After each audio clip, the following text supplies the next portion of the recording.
All right, everybody, we're going to jump into example number 1, part A. So example number 1, part A is doing an entire significance test. So you can see with all the work that I have written down, this is going to take a while. Remember, these significance tests, they're going to take about 12-15 minutes for you to go through and do with all the 4 different components where you have your hypotheses, your conditions, your calculations for your p-value, and then your interpretation at the end. So this is going to be kind of a long video, but just make sure that you're paying attention, sticking through it. If you miss something, you can go back, or if you need more time to write down some of the different notes, feel free to pause it as well. All right, let's jump into it.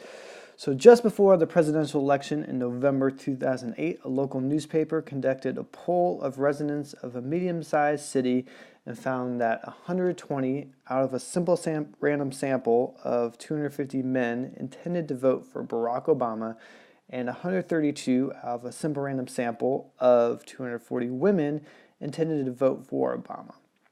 This convincing evidence that there was a gender difference in Obama's support in this city. Support your conclusion with a test of significance using significance level of 0.05. Okay, so the first thing we want to do, we want to set up our hypotheses. And before we do that, we want to make sure we identify what P1 and P2 represent. So you really could do it either way, where you could do you could flip it where P1 is women or P1 is men. It's just important that you establish at the beginning. That's going to help influence your contextual interpretation at the end. I recommend just making P1 the first sample group that comes up, the first population group that comes up, and then P2 be the second population group that comes up. So in this case, we're going to put P1 for the men that support Obama, and then P2, the women that support Obama.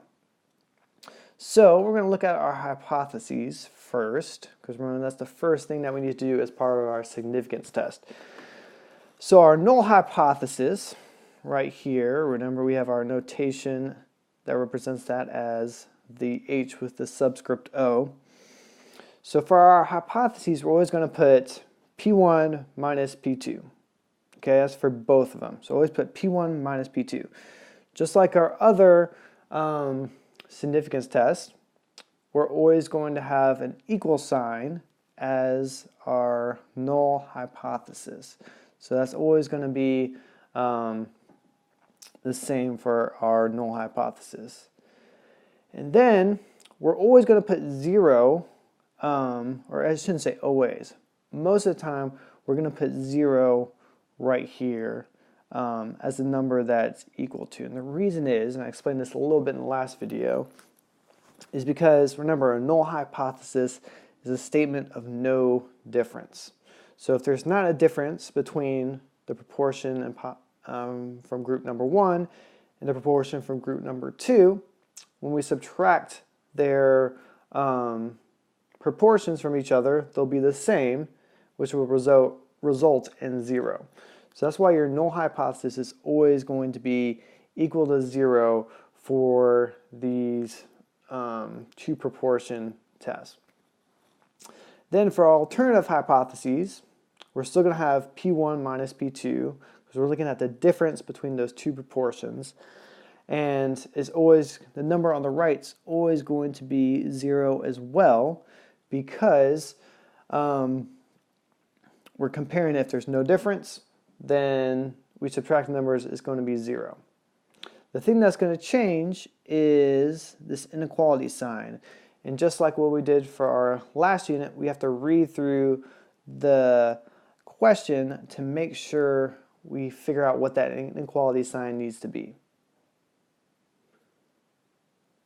So if we read through the problem, it says, is there convincing evidence that there was a gender difference in Obama's support in this city?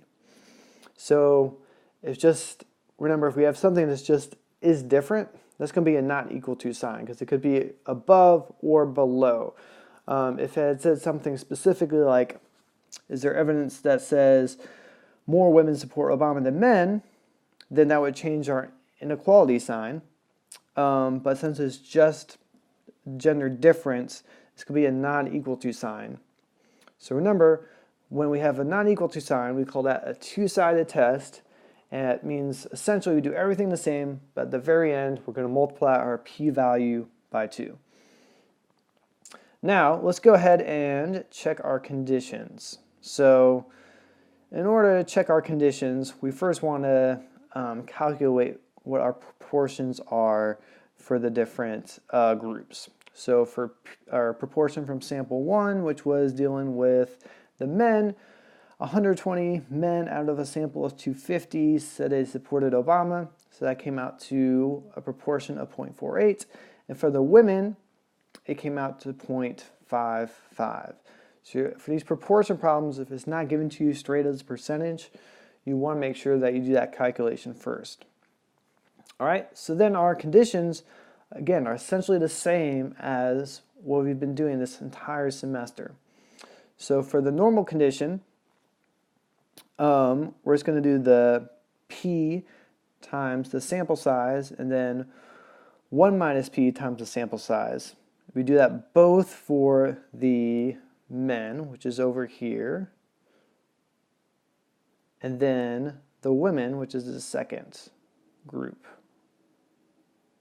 right here. Okay, so all those check out. They're all greater than 10, greater than or equal to 10. So that means that is approximately normal. That condition is met, so we can move on to our second condition, which is the 10% condition.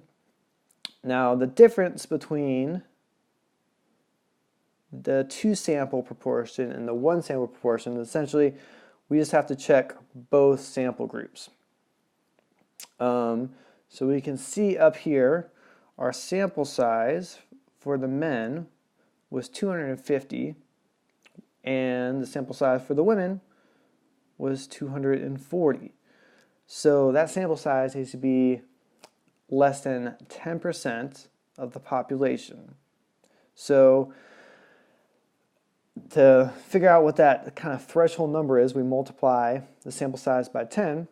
So it's reasonable to assume that there's going to be more than 2,500 men in this town and more than 24 women in this town, because it said it was a medium-sized town or city.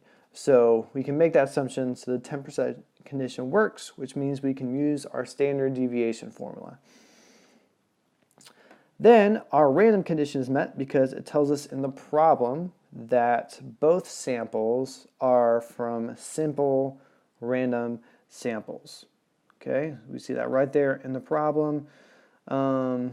One's written out in words and one's using abbreviation, but we know that both samples were from simple random samples. So those are the first 2 parts of your significance test that you want to make sure that you know how to do and calculate. I'm going to break this one into actually 2 different videos just to make sure it didn't take up too much file space. So hang with me as we go to our second video.